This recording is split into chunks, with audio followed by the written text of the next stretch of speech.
Welcome to the Finnish Game Incubator Demo Day 2025. This is already a sixth time that we are running this incubator program here in Finland, which is a national level program for indie teams to learn more about the business side of things besides making great games. This year we had the new record high with 23 applications from the game teams for the incubator program, where seven of them got selected. And with those seven teams come some great games that you get to see just in a moment.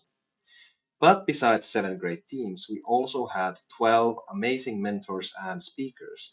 And we had a moment to talk with a couple of them to ask them about their thoughts on the Game Incubator program and about the industry.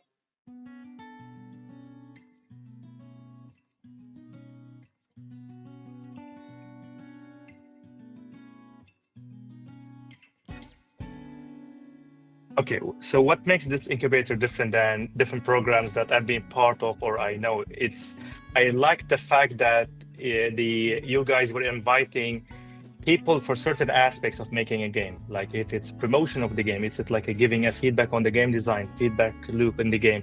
I really like that. What makes a game successful is having all these aspects done correctly, and I really like that you got industry experts in each field. I believe that what makes it very, very unique.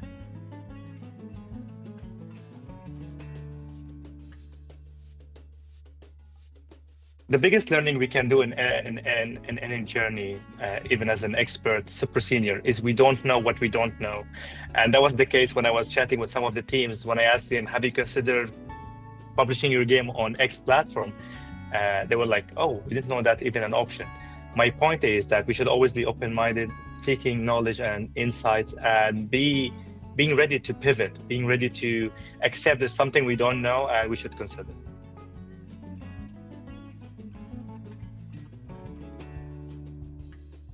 That's a very good one.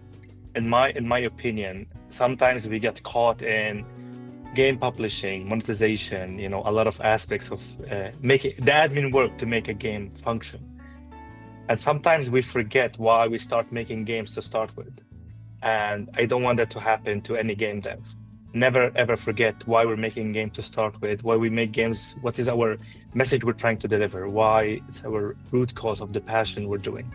So as much as it's important to monetize and done those things correctly, never ever forget why we love making games.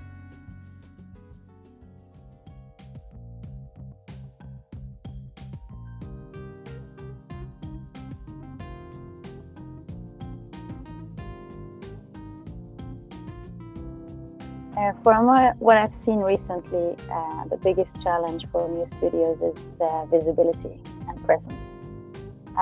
Since our market is incredibly packed with new games, if you see the statistics, it's kind of crazy to see how many games have been released on a daily basis, and monthly and yearly. In all this kind of jam of games, it's very hard and difficult for certain studios and games to actually be highlighted or seen. So I think that most of the indie studios, they struggle a lot with making their presence. They lack skills for having a strong marketing strategy and sales strategy and understanding the market out there and their audience. So many studios, they focus heavily on making this super game that is supposed to be fun, trying to craft it very well, but then they really lose this very important aspect, which is community building and using social media to create their presence and outreach and getting closer to their audience. Because otherwise their games will go, unfortunately, unnoticed, no matter how perfect and good quality they are.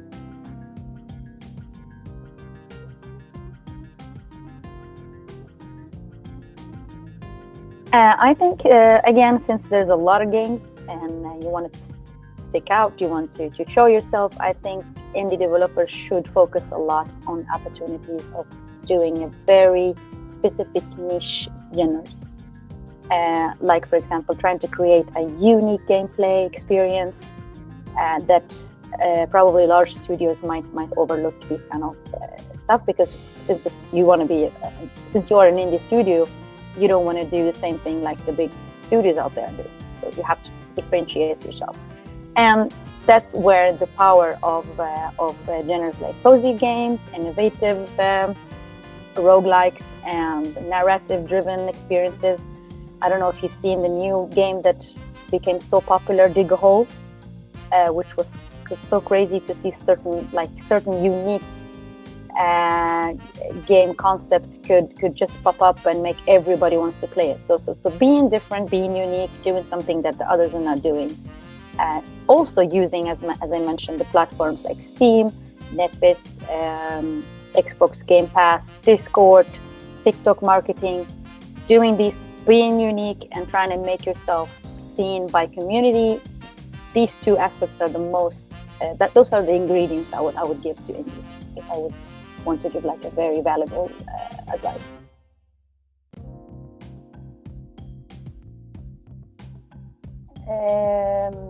Again, from what I've seen as a jury and a mentor, and having been close to so many students and even like indies, I would say that I've seen, unfortunately, a lot of indie teams that they don't focus on finishing a project. They get probably discouraged, they get overwhelmed with, it's not easy actually it's not easy. We all of us know that, but still don't be discouraged to lose sight and lose focus and not have anything finished. Jumping from one thing to another is not helping either. So use a project, let's say the first 1 or 2 projects, as a learning project. So I would say it doesn't have to be perfect. At least it's a project that you made, and that could help you even like learn from it, all the mistakes, and seek feedback, because feedback is also what helps us understand our flaws and see our blind spots. Blind spots, and don't be afraid to release something, because if we always want to look for perfection and try to make it perfect each time, there's a lot of games that actually became successful without them being very successful, whether graphic wise or even with their flaws, they were fun and people liked them. And as I said, if you create community around it, you will make the game survive anyway. So just focus on getting something done, and don't seek perfection, and know that it's not easy. And build skills. Your first projects are a way to build skills and confidence and connections through the community again. So these are the long-term essential for success from my point of view.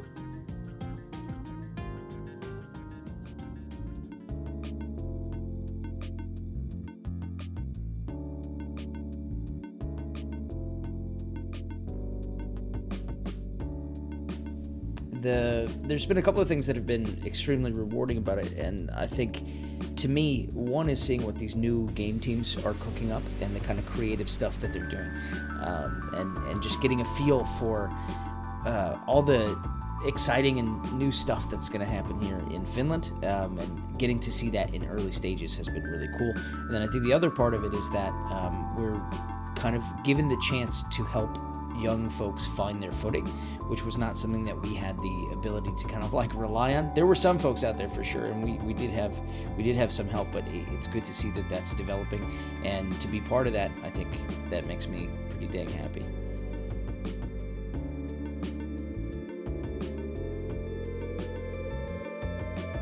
Yeah, I've seen a couple of recurring things that seem to be pretty consistent between a lot of the different studios, and one of those is that they're not always able to articulate their real hook or their USP.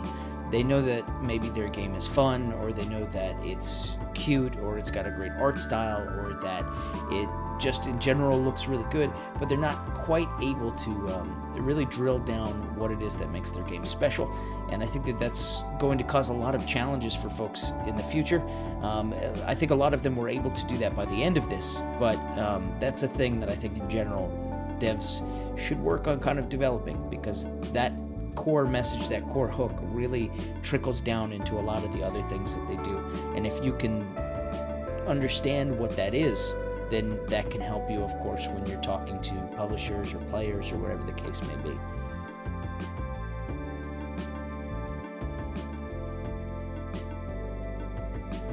Create games. Go make games.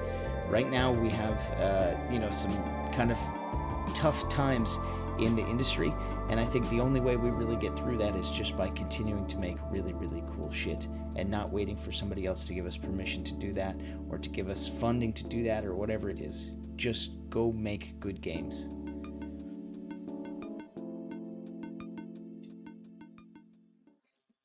A big thank you to all of our mentors and speakers for sharing their expertise throughout the Game Incubator this year. But now it is time for the real main event, the games from the amazing 7 indie teams that we have had in this year's batch. Take it away.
Hello everyone, I'm Tan Wing. Today I'm presenting to you THYSIASTERY by DIRGA.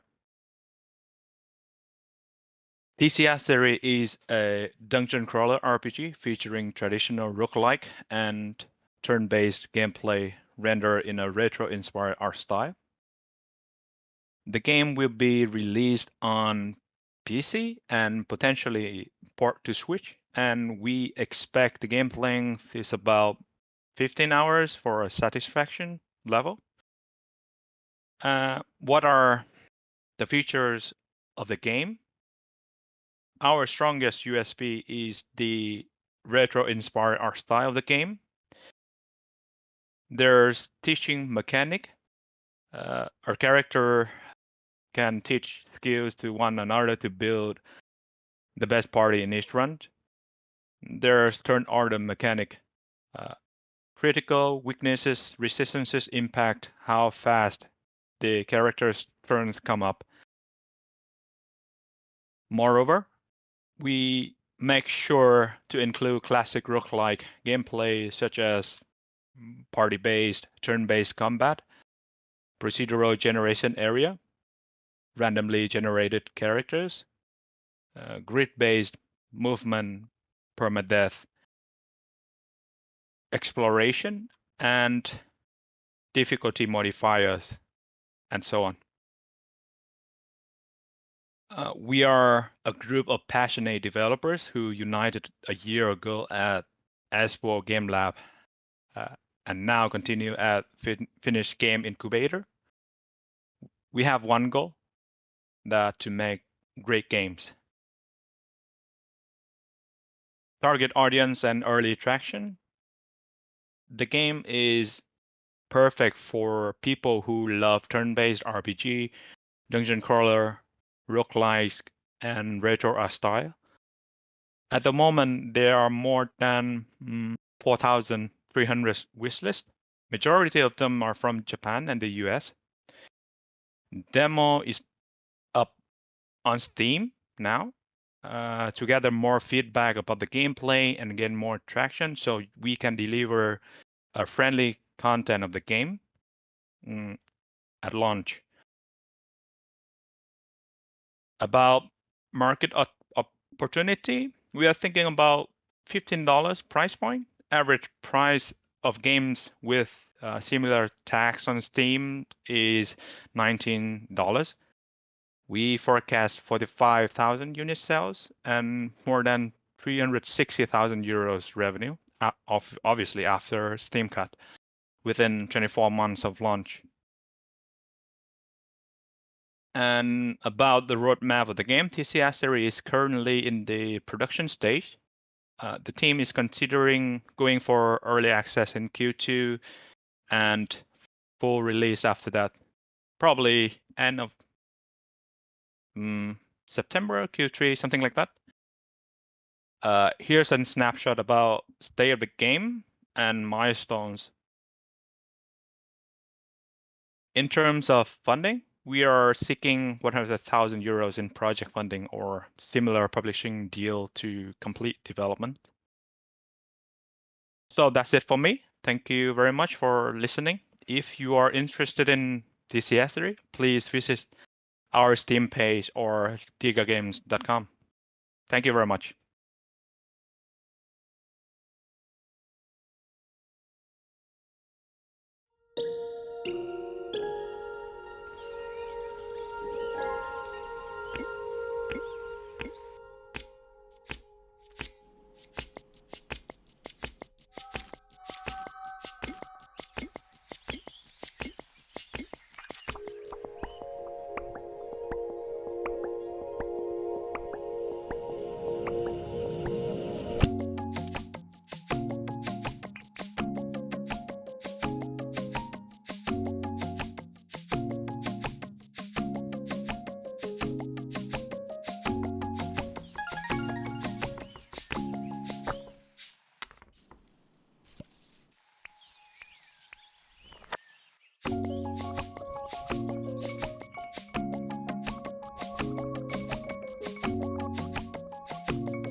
Hello, I'm Antti from Team DEPTHSEEKER, here to present our game ODDLI.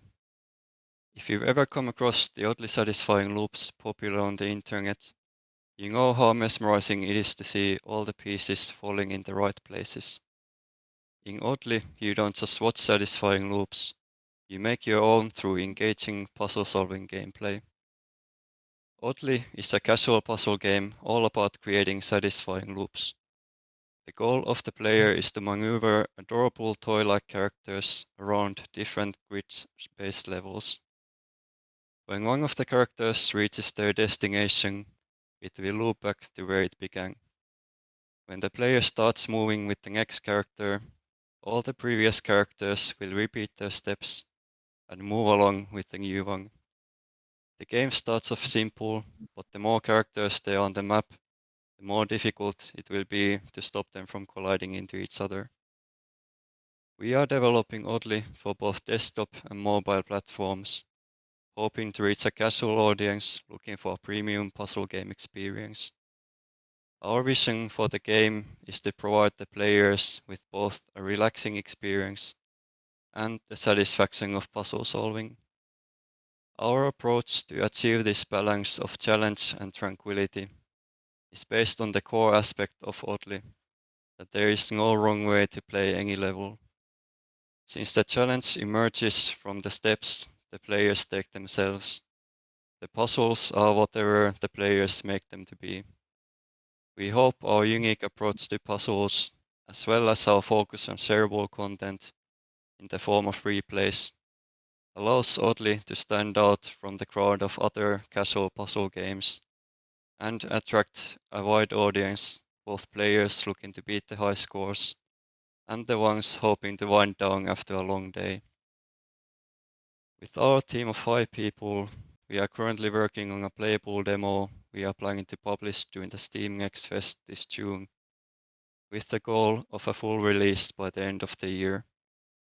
We just released an early demo of the game on itch.io and have been growing our community on social media to get more players to test our game and give us valuable feedback. We are looking for funding to support the full-time development of ODDLI during the months leading up to the commercial release of the game, and also for an effective marketing campaign to ensure the success after launch. We would also be interested in help with bringing ODDLI to new platforms after the launch, such as Nintendo Switch, to further increase the player base. If you're looking for a satisfying puzzle-solving experience, or just want to enjoy the stunning visuals and hypnotizing soundtrack, come create your own satisfying loops in ODDLI today on itch.io. Find more information on our website and add the game to your Steam wishlist to be the first to know when we launch. Thank you.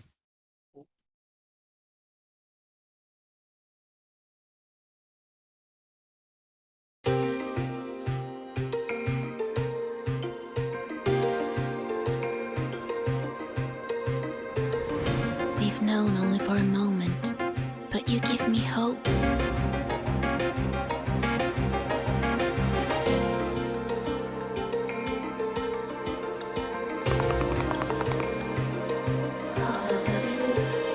There must be a reason why you reached out to me.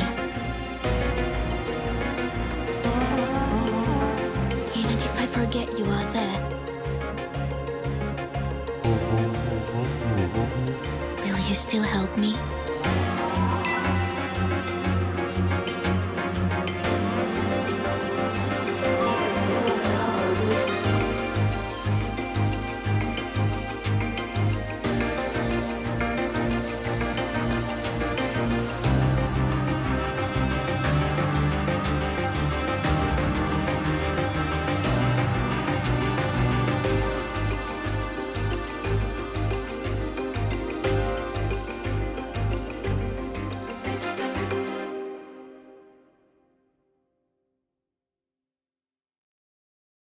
Joni, the god of death, plans to wipe out humanity from the face of the earth.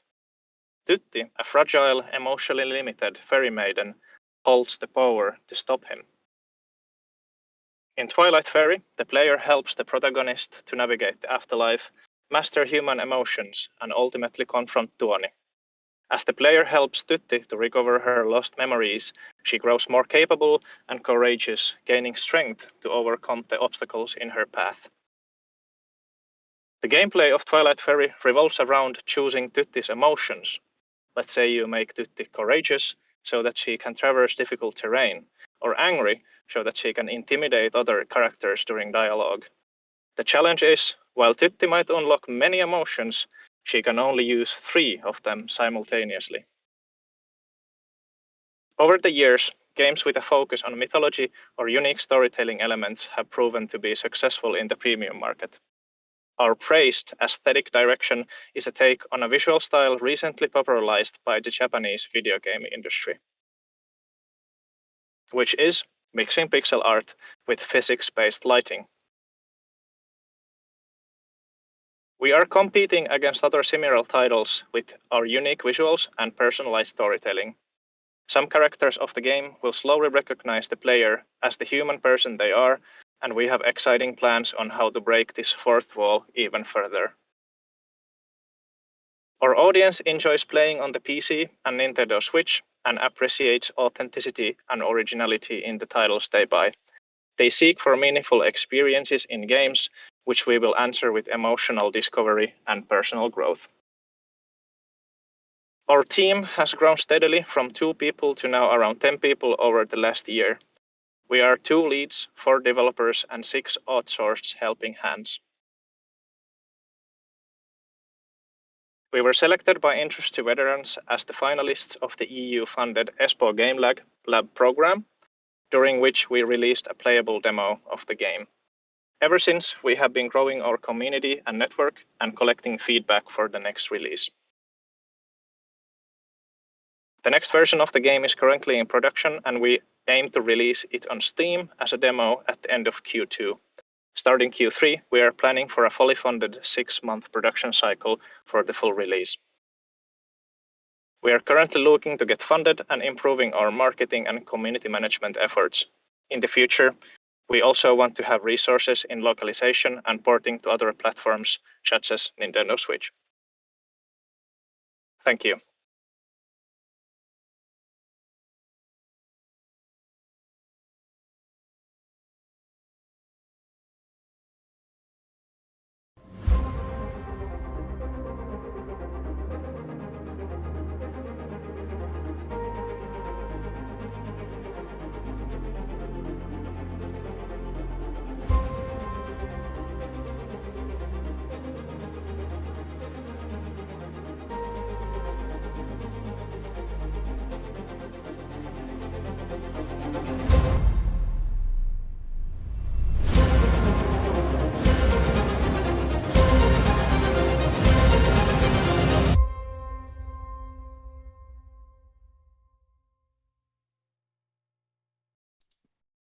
Hello, I'm Jean Paul. I am co-founder and CEO of Harakka Studio, and I am also the creative director on our upcoming game, Peasant.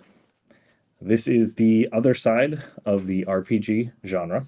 For example, in Legend of Zelda, Link is running around, breaking pots, stealing rupees, and in Skyrim, the Dragonborn is shouting at people and taking their cheese. This is Aura. He is our main character, just some guy and the victim of those said heroes. That was his money, and that was his cheese. And he starts to defend himself and fight back against these guys, the world's heroes, which inevitably makes you, the player, the villain. All our systems are interconnected, and perhaps the best example of this are the systems around choice, narrative, and the tech tree.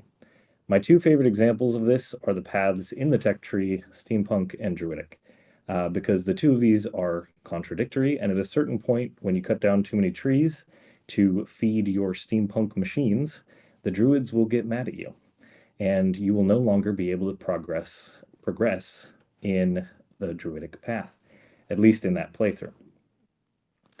The core gameplay loop is defend, explore, progress. You will defend yourself from these heroes, and eventually they will get more challenging. Then you will have to go out and explore the world and find new ways to defend against them. While exploring, you will then make choices that will gain you experience in the tech tree, and then the cycle continues. Our approach and inspiration for the game, the moral complexity and choice-driven storytelling of The Witcher, the open-ended progression and karma system of the Fable series, and the base building and defense mechanics of the State of Decay. Our art style, as you can see here, is a kind of straddling the line between semi-realistic and stylized. Our core gameplay pillars are replayability, streamability, and accessibility. Replayability in that you won't be able to do everything in every playthrough. Streamability, we want to make sure that we look out for and take care of the community that has built up around us. And we want to make sure that accessibility is kind of the forefront of everything we do, because some of our members on the team are disabled gamers, and that's really important to us. This slide here is a lot to unpack, but to name one example there, Dragon's Dogma 2 is kind of the extreme antithesis on the spectrum of light, bright, and cozy to grim and dark. And then we're right smack dab in the middle between RPG and action. Reasons to believe. These are the metrics from the first 2 months of our marketing campaign. A lot of success on TikTok, and we had a very successful Kickstarter, 600% funded in the end. And we've seen some early response on Steam, and our Discord is thriving and well. In the last 7 days of our Kickstarter, we were picked up by over 30 different news outlets. We get a lot of press attention, including the ones that you see here, IGN, Game Trailers, GameSpace, PC Games, etc. Some context on social media. I love this one because our Discord is just hovering over 4,000 members. The entirety of the Fable community is less than half of that. And Black Myth Wukong, a much larger project, not even quite double that. So you can also see here on TikTok, we have hundreds of thousands of views and counting. That's about it. And what I'd love to encourage you all to do now is to take a look at our website. Definitely look at us on TikTok, join the Discord, and there's plenty of information to get going there. Thank you so much.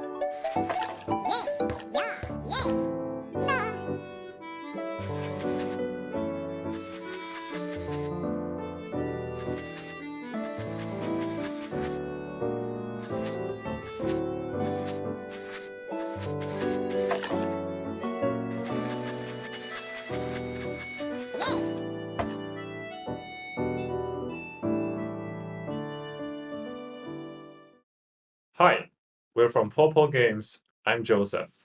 I'm Chow. We are a team of 3 people working on Kiko's Apple Adventure. Kiko's Apple Adventure is a Sokoban game about a curious bear who loves tasty apples. In the game, you'll have to move the target point in order to puzzle your way through each level. Kiko's Apple Adventure is a cozy, relaxing, playful puzzle game. It's a block-pushing game, but you can move the target points in the game.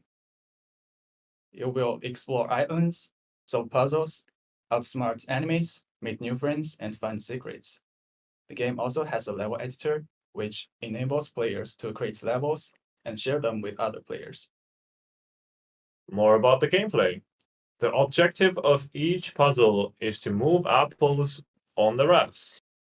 We have a total of 6 chapters. Each chapter introduces a new mechanic. The long-term motivation for Kiko is to collect apples from different islands to bake a huge apple pie for annual Apple Festival. Each chapter has its own unique retro color palette. As you can see, the art style is cartoony and playful. The playtime of the full game will be 3 to 4 hours, with about 50 handcrafted puzzles, 6 chapters, each featuring its own visual and musical theme. PawPaw Games is known for crafting cozy puzzle experiences. Our team consists of 1 developer, 1 artist, and 1 composer. We started this project about 1 year ago and planning to release it on Steam in May 2025. After that, we will release the game on iOS and Nintendo Switch. Our demo now is available on Steam. For more information, please contact us. Thanks for tuning in. Thank you.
Hi, I'm Anna, and I'm on the team working on DEPTHSEEKER. Our game is a stealth-based dungeon heist that challenges players to navigate the dungeon in pursuit of ancient treasures and their dark secrets. At its core, the gameplay is relatively simple. The player explores the dungeon in search of their target relic while scrounging up all the extra loot that they can get, all the while cautiously avoiding the native life forms. Upon finding the ultimate treasure, the dungeon begins to rapidly collapse, leading into a climactic escape phase. Once you make it out safely, you can spend your hard-earned treasure on upgrading your build. DEPTHSEEKER is a stealth game, so instead of aiming to obliterate your enemy, the player is encouraged to employ clever and opportunistic solutions to elude threats. The game is about outsmarting the dungeon, not overpowering you. The fun hinges on the risk versus reward tension. You're always thinking, can I sneak by and get that loot? And when you can, it feels really good. We've also designed satisfying meta progression, so players who learn to manipulate and use the quirks of the dungeon's fauna and their own build will feel a sense of mastery over the immersive ecosystem. And to top it all off, as players explore the dungeon, they will uncover details about its dark history through environmental storytelling, bestiary entries, and more. DEPTHSEEKER is unique because it's a non-combat focused roguelike. We've designed many interactive life forms. Most games treat creatures as just simple obstacles, but in DEPTHSEEKER, they're designed to be dynamic tools the player learns to use and manipulate. DEPTHSEEKER's art style blends the simplicity of low-poly design with the personality of the handmade pixel art textures. This results in charming and satisfying visuals that are both approachable and expressive. The style and the dungeon was carefully crafted to convey scenes of mysterious beauty, drawing players in to explore deeper. The game was actually based on a popular Minecraft minigame that's currently unavailable to play. So we believe that there's a player base there. We've also had a lot of interest at their demo events, a strong showing at the assembly, and currently growing social media with returning commenters curious about the lore and more. Thanks for listening. If you're curious about the development, you can follow us at DEPTHSEEKER_HQ on most major social media platforms, or you can scan the QR code and check us out on Linktree.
Hi, I'm Johannes from Hexmental, and we are presenting the MOBA for everyone.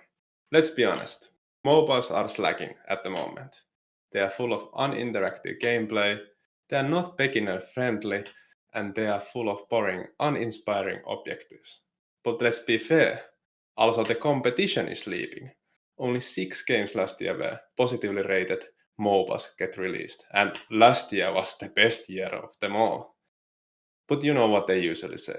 They are so development heavy, they require complex programming. Indies cannot challenge that. Well, I'm proud to present to you our team. And if there's one trait that comes off, is that we are all professional software developers. So we got that covered.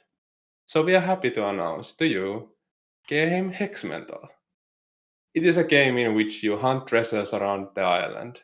You discover new kind of loot and gold, and you want to try to catch as much as you want and as possible to win.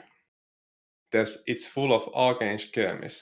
People are hurling spells towards each another, trying to release their opponents off the screen. But it's also full of tactical play with your elemental abilities. It's a 3 versus 3 MOBA with 10-minute games. It has 6 interactive elements and plenty of spells for each of them. And it also has a lot of objectives, items, and treasures. It has self and server hosted games, and there's a custom map editor in which you can build your own map and share with your friends. And we are shipping this with a bonus roguelike, so we are not launching a dead game even if we don't catch the critical mass of players. This is our current timeline. We are now done with the foundation, the base game. Now we are making the game mode into reality. We are looking to launch next year. And the reasons why our game is gonna go really hard is that we have had a lot of testers that have played a lot the game, the base game, the foundation, and they still liked it, even though there was not a good game mode to play with. And we are focusing to keep that quality development going and constantly hearing feedback. And this is our passion, hobby.